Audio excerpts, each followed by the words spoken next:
To துளசி கோமேட் சமையல். இப்போ நம்ம பார்க்க போகிறது மாங்காய் போட்டு ஒரு மீன் குழம்பு. அதுக்கு மீன் எடுத்து வச்சுருக்கேன், மாங்காய் கட் பண்ணி வச்சுருக்கேன், புளி கரைச்சி வச்சுருக்கேன், ஒரு வெங்காயம் கட் பண்ணி வச்சுருக்கேன், 2 பச்சை மிளகாய் கீறி வச்சுருக்கேன், தக்காளி, கொஞ்சம் மிளகு, பூண்டு இதெல்லாம் போட்டு அரைச்சி வச்சுருக்கேன். காய வச்சு அதில் நல்லெண்ணெய் ஊற்றிருக்கேங்க.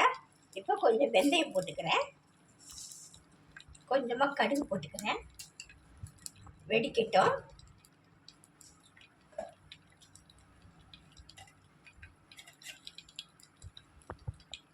வெங்காயத்தை போட்டுக்கிறேன், வெங்காயத்தை போட்டு கொஞ்சம் வதங்கட்டும்.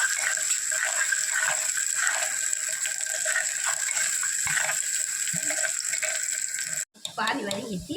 இப்போ நம்ம அரைச்சி வச்சு தக்காளி பேஸ்ட் எடுத்து வைக்கணும், அது நல்லா வதங்கட்டும்.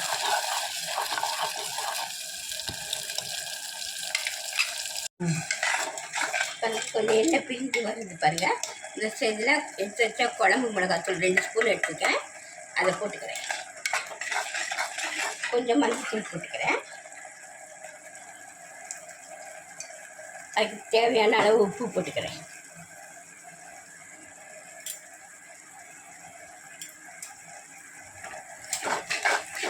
கொஞ்சம் நல்லா வதங்கட்டும், பச்சை வாசனை வர போகட்டும்.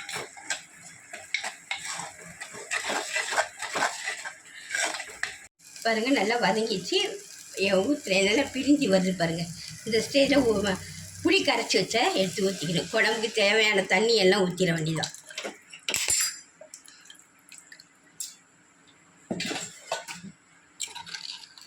ஒரு கலக்கு கலக்கிட்டு எடுத்து வச்ச 2 பச்சை மிளகாவையும் போட்டு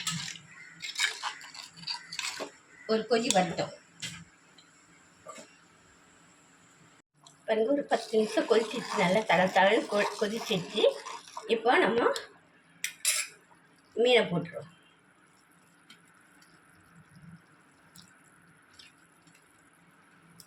இன்னும் ஒரு 10 நிமிஷம் கொதிக்கட்டும்.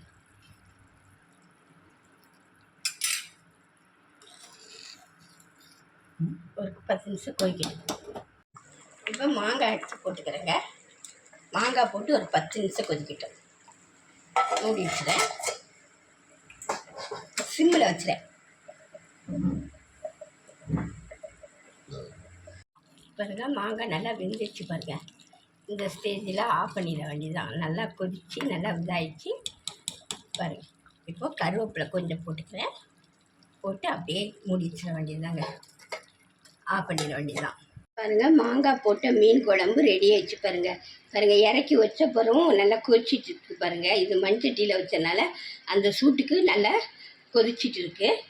இது சாப்பாட்டுக்கு, இட்லி, தோசைக்கெல்லாம் தொட்டுக்கு சாப்பிட்றதுக்கு அருமையான ஒரு குழம்புங்க.